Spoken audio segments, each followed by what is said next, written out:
Untuk mengupas lebih dalam kasus buronnya Joko Chandra, kita bergabung dengan dua jurnalis Kompas TV.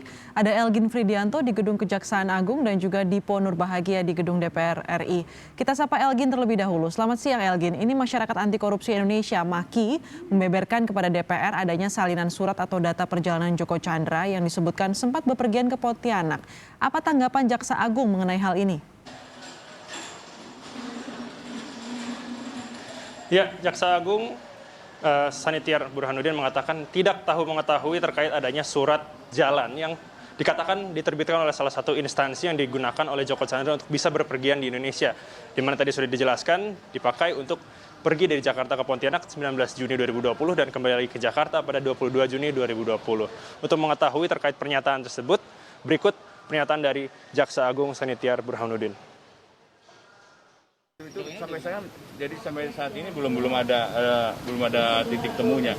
Yang sebenarnya red notice kan nggak ada cabut-mencabut, selamanya sampai ketangkap. Tapi nyatanya ya itulah. Tapi yang saat ini apa udah terbit belum sih Pak? Udah terbit lagi?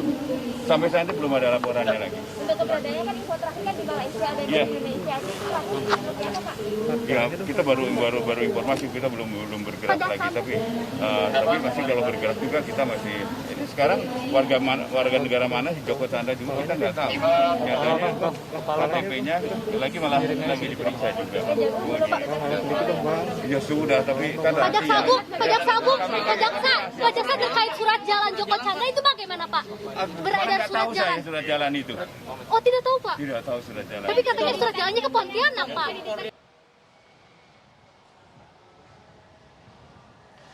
Ya, sementara itu terkait dengan pencabutan red notice ini dikatakan oleh Jaksa Agung memang masih belum menemui titik temu. Dan sebelumnya, Astrid dan juga saudara perlu diketahui bahwa Joko Chandra sendiri ini sudah dicegah berpergian ke luar negeri di Indonesia ini sejak 24 April 2008. Dan untuk red notice yang diterbitkan oleh Interpol ini sudah keluar sejak 10 Juli 2009. Namun beberapa waktu lalu, tanggal 5 Mei 2020 ini ada pemberitahuan dari Sekretaris Nasional Central Bureau, di mana red notice atas nama Joko Sugiarto Chandra ini telah terhapus dari sistem basis data sejak 2014 karena tidak ada permintaan lagi dari Kejaksaan Agung Republik Indonesia. Astrid. Ya, red notice datanya disebutkan sudah terhapus dan tentang surat jalan itu Jaksa Agung menyatakan tidak tahu menau. Lalu apa tindakan DPR setelah diberi bukti bebasnya Joko Chandra yang berstatus buronan lalu lalang di Indonesia? Kita akan temui rekan Dipo Nurbahagia di Gedung DPR. Dipo, apa langkah selanjutnya oleh DPR setelah MAKI memberikan data perjalanan Joko Chandra ini? Ya betul sekali Astrid, pada hari kemarin Ketua Komisi 3 DPR RI Herman Heri memang benar sudah mengkonfirmasi bahwa Masyarakat Anti Korupsi Indonesia sudah memberikan surat jalan Joko Chandra dari Jakarta ke Pontianak ini kepada pimpinan Komisi 3 DPR RI. Tentu yang menarik dibahas adalah apa kemudian proses selanjutnya untuk menyelidiki terkait dengan temuan MAKI ini. Konfirmasi dari Ketua Komisi 3 DPR RI Herman Heri menyebut bahwa nantinya ada sejumlah mekanisme yang harus dilalui. Tetapi utamanya adalah Komisi 3 berencana untuk memanggil secara langsung Kapolri Jenderal Polisi Idam Aziz dan juga Jaksa Agung ST Burhanuddin ke DPR RI untuk membahas terkait dengan hal ini. Namun ada sejumlah mekanisme memang yang harus dilalui karena pada esok hari DPR juga sudah memasuki masa reses walaupun Ketua Komisi 3 menyebut tidak menutup kemungkinan bahwa nantinya rapat dengar pendapat antara Jaksa Agung dan juga Kapolri ini akan dilakukan pada saat masa reses, tetapi ini perlu persetujuan dari sejumlah pihak. Dan sebelum nantinya Komisi 3 menggelar RDP dengan Jaksa Agung dan juga Kapolri, Komisi 3 ini harus memberikan surat terlebih dahulu kepada pimpinan DPR untuk memberitahukan dan juga untuk menyetujui terkait dengan hal ini. Dan ini juga sudah kami konfirmasi kepada pimpinan DPR RI, dalam hal ini adalah Wakil Ketua DPR Sufmi Dasko, yang menyebut bahwa memang pihaknya sampai dengan saat ini belum menerima surat pengajuan dari Komisi 3 DPR RI untuk memanggil Jaksa Agung dan juga Kapolri. Tetapi intinya adalah pimpinan DPR dalam hal ini adalah mendukung sikap dan juga ketegasan dari Komisi 3 DPR RI untuk memanggil Jaksa Agung dan juga Kapolri dalam waktu dekat ini. Untuk lebih lengkap kita akan mendengar dan juga menyimak statement yang disampaikan oleh Wakil Ketua DPR RI Sufmi Dasko. Justru itu, makanya ini kan ada yang bilang surat dari kejaksaan, ada yang bilang surat dari kepolisian. Sakti sekali Joko Chandra bisa dapat surat jalan dari mana-mana. Jangan-jangan nanti ada surat jalan dari DPR juga. Itu kan mesti kita cek gitu loh. Validitasnya itu betul atau tidak. Kalau memang tadi ada dari Kejaksaan, kita kasih kesempatan Jaksa Agung untuk meneliti. Kalau tadi dibilang ada surat jalan dari kepolisian, ya kita minta Kapolri cek benar apa enggak gitu loh. Jangan-jangan semua suratnya dibikin kan kita nggak tahu.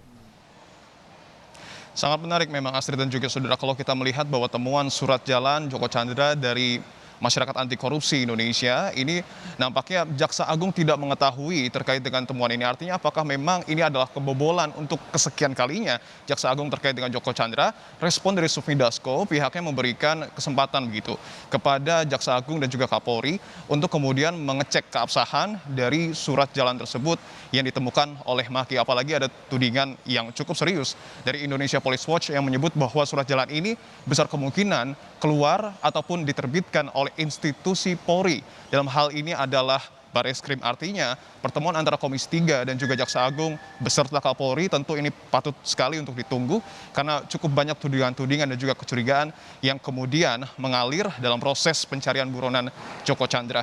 Astrid. Akan di cross check terkait validitas surat jalan Joko Chandra ini ke Kejaksaan Agung dan juga ke Polri. Ada satu lagi Dipo, ini terkait Menko Polhukam yang akan mengeluarkan atau membentuk kembali, mengaktifkan kembali tim pemburu koruptor setelah Inpres dikeluarkan oleh Presiden. Apa tanggapan DPR terkait ini? Karena terakhir Menko Polhukam menyatakan bahwa akan membentuk tim ini dengan masukan dari masyarakat, tentunya dari DPR juga.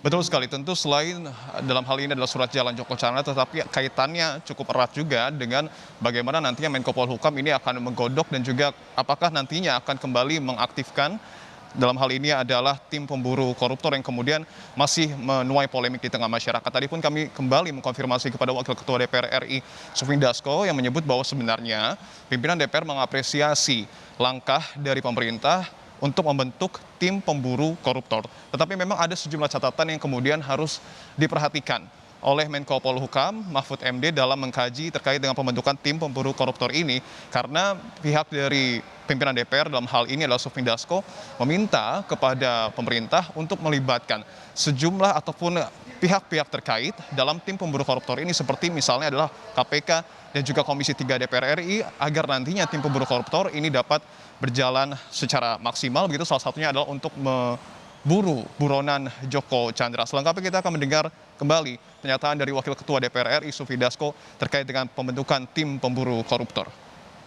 Ya sebenarnya kan kita apresiasi juga bahwa tim pemburu koruptor ini adalah niat baik untuk kemudian memulangkan uang negara yang sekarang dibawa oleh koruptor. Nah, namun saya pikir implementasinya juga harus transparan. Nah, kalau saya lihat di media, Ketua KPK juga sudah bilang bahwa KPK boleh mensupervisi atau minta dilibatkan untuk melakukan supervisi terhadap tim pemburu koruptor.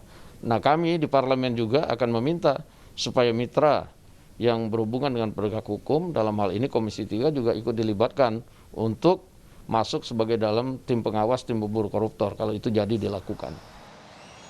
Iya, Sufmi Dasko tadi juga menyebut bahwa kalau berkaca kepada kondisi sekarang di mana ada sejumlah buronan yang kemudian masih dicari, termasuk salah satunya adalah Joko Chandra, nampaknya memang pembentukan tim pemburu koruptor ini bisa menjadi salah satu solusi untuk menangkap buronan tersebut yang kemudian merugikan negara kurang lebih setengah triliun rupiah. Tetapi ada sejumlah hal-hal juga yang tadi sudah kami sebutkan, salah satunya adalah melibatkan sejumlah stakeholder terkait dalam hal ini adalah KPK dan juga Komisi 3 DPR RI.